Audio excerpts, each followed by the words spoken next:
ganito talaga yung gusto mong luto sa palabok. Alam mo yung hindi gaano malapot yung sauce pero kapit na kapit naman sa noodles. Kaya sigurado ako magugustuhan mo din to. At madali lang pati ito gawin.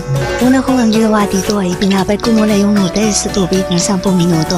Tapos nilagay ko sa kumukulong tubig, pinakuloan ko naman ng 10 minuto. After pinatay ko na yung apoy at tinayaan ko lang siya ng 30 minutes habang nakapapad hanggang sa maluto. Para maging malasa yung palabok natin, gumamit ako ng tinapa. Pinarito ko lang ito, tinanggal yung tinik at tinimay ng maliliit.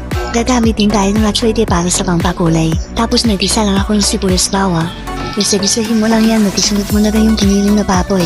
At habang kinikisa mo, timbahan mo na din ang asin at paminta para may lasa na yung karne.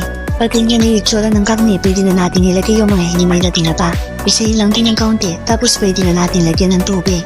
Tansayin mo na lang kung gaano karami yung noodles mo para hindi naman tumabang yung lasa ng tinapa. Nung kumulo dito na pinalaputan ng cornstarch at halina, tigisang kutsara.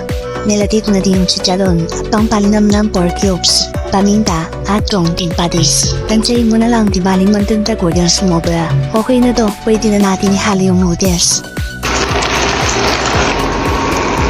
Ayan na guys, salamat nga pala sa mga bagong followers natin. At kung may suggestion po kayo na gusto mong iluto natin next time, paki-comment mo naman sa ibaba at paki-follow na din ako para updated ka sa susunod natin na lulutuin. Thank you for watching.